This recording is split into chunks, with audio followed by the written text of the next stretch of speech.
Chapter 12. The Silent Valley. "How agreeable and pleasant this valley is," thought Milo, as once again they bounced along the highway, with the humbug humming snatches of old songs to his own vast amusement, and Talk sniffing contentedly at the wind. "I really can't see what Dr. Discord was so concerned about. There certainly couldn't be anything unpleasant along this road." And just as the thought crossed his mind, they passed through a heavy stone gateway, and everything was very different. At first it was difficult to tell just what had changed. It all looked the same, and it all smelled the same. But for some reason, nothing sounded the same. "I wonder what's happened," said Milo. At least that's what he tried to say, for, although his lips moved, not a sound came from his mouth. And suddenly he realized what it was, for Talk was no longer ticking, and the humbug, although happily singing, was doing so in complete silence. The wind no longer rustled the leaves, the car no longer squeaked, and the insects no longer buzzed in the fields.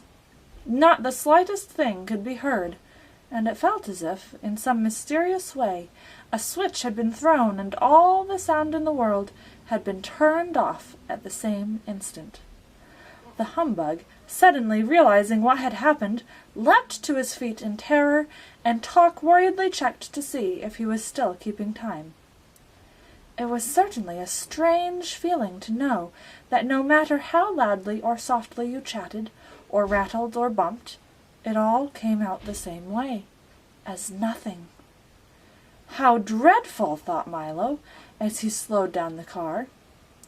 The three of them began to talk and chat at once with absolutely no result until, hardly noticing where they were going, they had driven into the midst of a large crowd of people marching along the road. Some of them were singing at the tops of their non-existent voices, and the others were carrying large signs which proclaimed, "Down with silence! All quiet is no diet! It's laudable to be audible! More sound for all!" And one enormous banner stated simply, "Hear, hear!" Except for these, and the big brass cannon being pulled along behind, they all looked very much like the residents of any other small valley to which you've never been. When the car had stopped, one of them held up a placard which said, "Welcome to the Valley of Sound," and the others cheered as loudly as possible, which was not very loud at all. "Have you come to help us?" asked another, stepping forward with his question. "Please," added a third. Milo tried desperately to say who he was and where he was going, but to no avail. As he did, 4 more placards announced, "Look carefully, and we will tell you of our terrible misfortune." And while 2 of them held up a large blackboard, a third, writing as fast as he could, explained why there was nothing but quiet in the Valley of Sound. "At a place in the valley not far from here," he began, "where the echoes used to gather and the winds came to rest, there is a great stone fortress, and in it lives the Soundkeeper who rules this land. When the old King of Wisdom drove the demons into the distant mountains, he appointed her guardian of all sounds and noises, past, present, and future.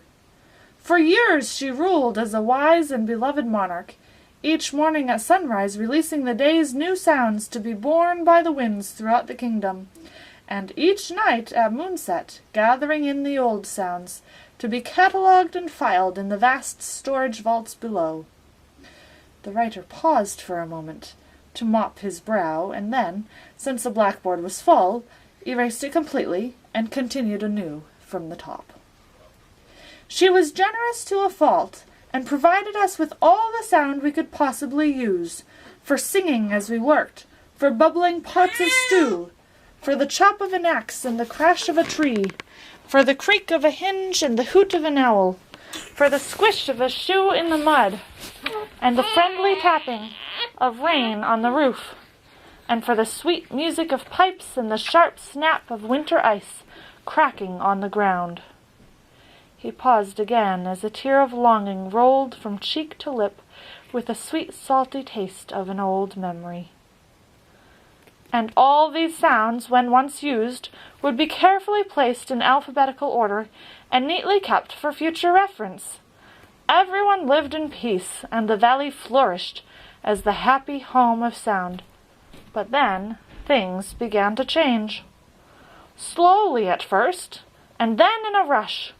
More people came to settle here, and brought with them new ways and new sounds, some very beautiful and some less so.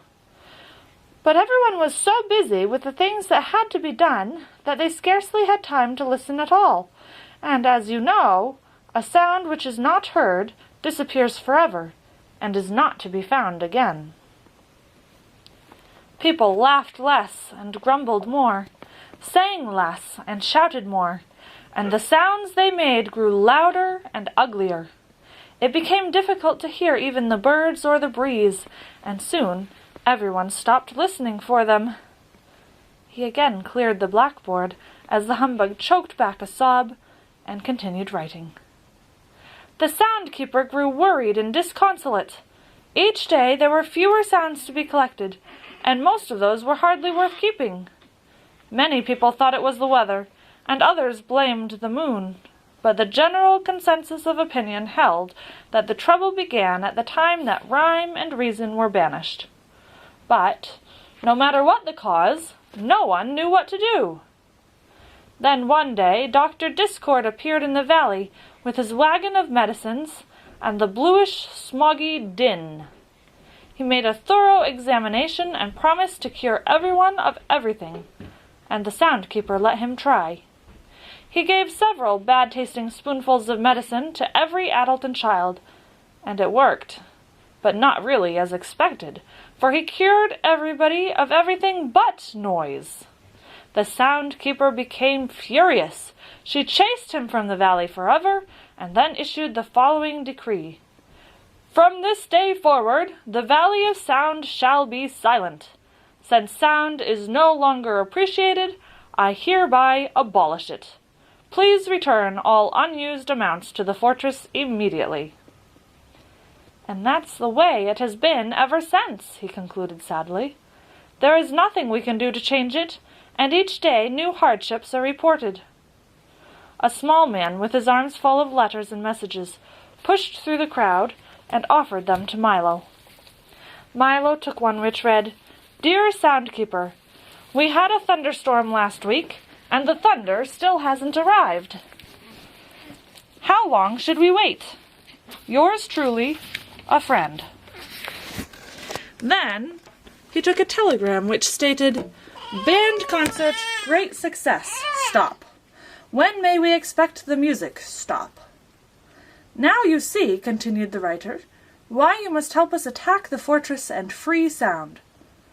What can I do? Wrote Milo.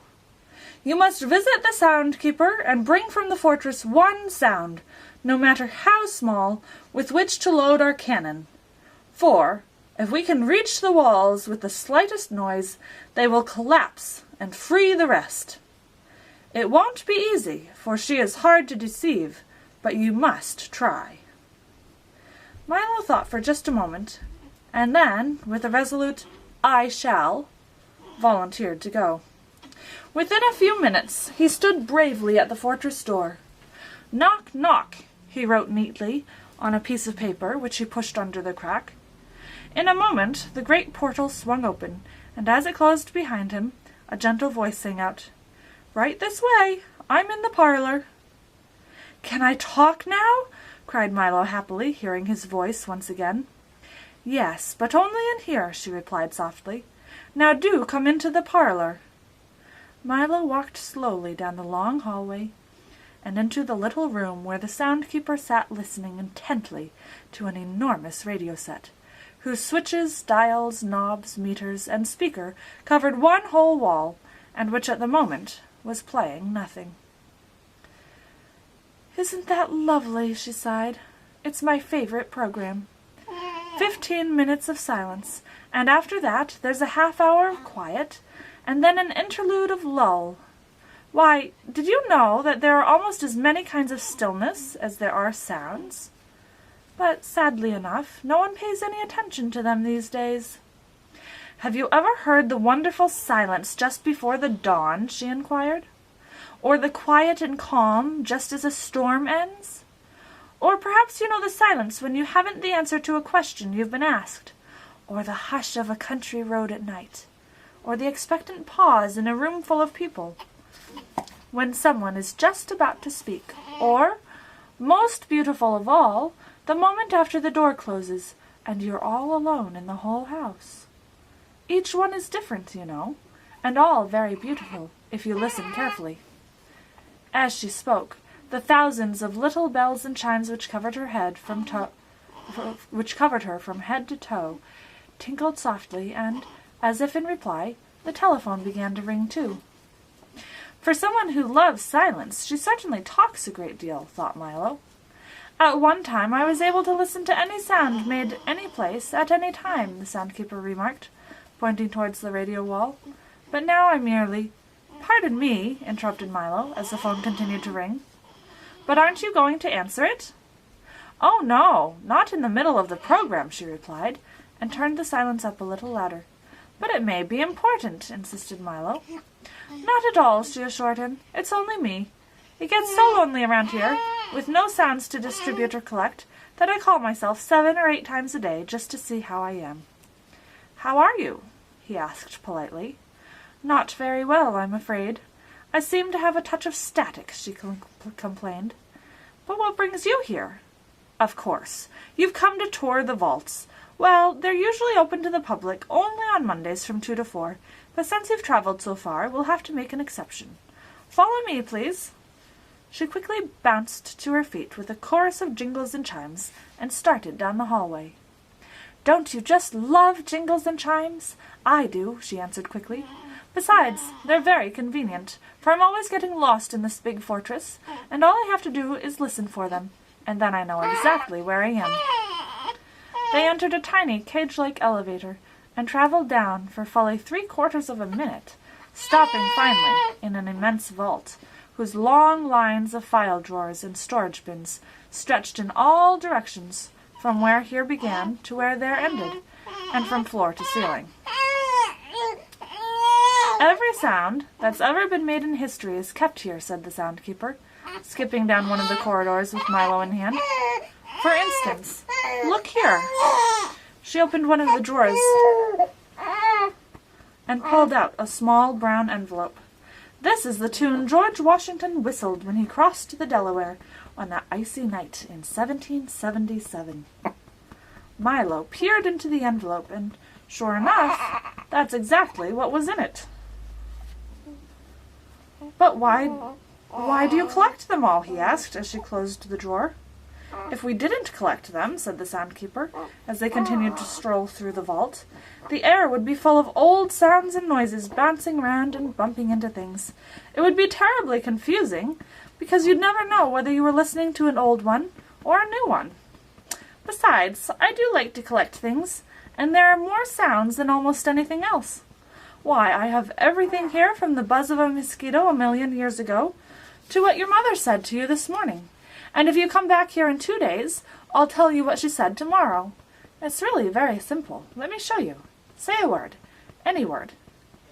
"Hello," said Milo, for that was all he could think of. "Now where do you think it went?" she asked with a smile. "I don't know," said Milo, shrugging his shoulders. "I always thought that—" "Most people do," she hummed, peering down one of the corridors. "Now, let me see. First we find the cabinet with today's sounds. Ah, here it is. Then we look under G for greetings, then under M for Milo, and here it is already in its envelope. So, you see, the whole system is quite automatic. It's a shame we hardly use it any more." "That's wonderful," gasped Milo. "May I have one little sound as a souvenir?" "Certainly," she said with pride, and then, immediately thinking better of it, added, "not. And don't try to take one, because it's strictly against the rules." Milo was crestfallen. He had no idea how to steal a sound. even the smallest one, for the Soundkeeper always had at least one eye carefully focused on him. "Now for a look at the workshops," she cried, whisking him through another door and into a large abandoned laboratory full of old pieces of equipment, all untended and rusting. "This is where we used to invent the sounds," she said wistfully. "Do they have to be invented?" asked Milo, who seemed surprised at almost everything she told him. "I thought they just were." "No one realizes how much trouble we go through to make them," she complained. "Why, at one time this shop was crowded and busy from morning to night." "But how do you invent a sound?" Milo inquired. "Oh, that's very easy," she said. "First, you must decide exactly what the sound looks like, for each sound has its own exact shape and size. Then you make some of them here in the shop, and grind each one 3 times into an invisible powder, and throw a little of each into the air every time you need it." "But I've never seen a sound," Milo insisted. "You never see them out there," she said, waving her arm in the general direction of everywhere, except every once in a while on a very cold morning when they freeze. But in here we see them all the time. Here, let me show you."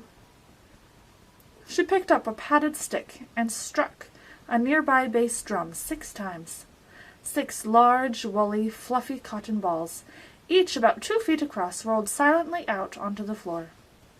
"You see," she said, putting some of them into a large grinder. "Now listen." And she took a pinch of the invisible powder and threw it into the air with a boom, boom, boom, boom. "Do you know what a hand clap looks like?" Milo shook his head. "Try it," she commanded. He clapped his hands once, and a single sheet of clean white paper fluttered to the floor. He tried it 3 more times, and 3 more sheets of paper did the very same thing. And then he applauded as fast as he could, and a great cascade of papers filled the air. "Isn't that simple? And it's the same for all sounds. If you think about it, you'll soon know what each one looks like. Take laughter, for instance," she said, laughing brightly, and 1,000 tiny, brightly colored bubbles flew into the air and popped noiselessly. "Or speech," she continued. "Some of it is light and airy, some sharp and pointed, but most of it, I'm afraid, is just heavy and dull." "How about music?" asked Milo excitedly. "Right over here. We weave it on our looms.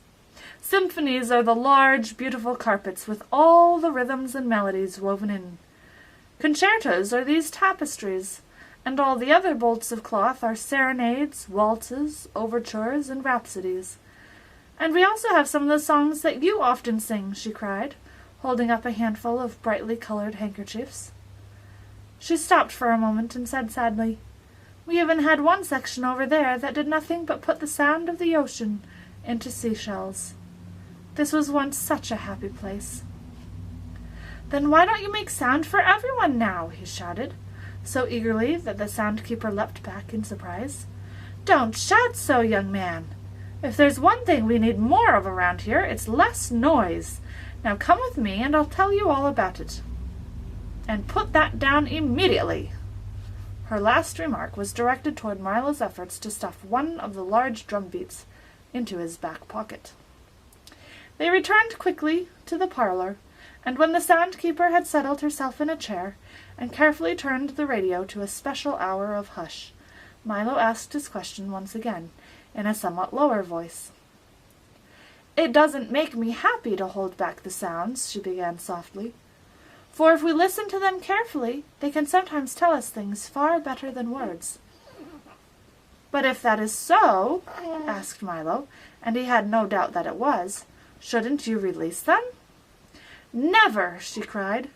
"They just use them to make horrible noises which are ugly to see and worse to hear. I leave all that to Dr. Discord and that awful, awful din." "But some noises are good sounds, aren't they?" he insisted. "That may be true," she replied stubbornly. "But if they won't make the sounds that I like, they won't make any." "But," he started to say, and he got no further than that. For he was about to say that he didn't think that was quite fair, a thought to which the obstinate Soundkeeper might not have taken kindly, he suddenly discovered the way he would carry his little sound from the fortress. In the instant between saying the word and before it sailed off into the air, he had clamped his lips shut, and the but was trapped in his mouth, all made, but not spoken. "Well, I mustn't keep you all day," she said impatiently. "Now turn your pockets out, so that I can see that you didn't steal anything, and you can be on your way." When he had satisfied the Sandkeeper, he nodded his farewell, for it would have been most impractical to say "thank you" or "good afternoon," and raced out the door.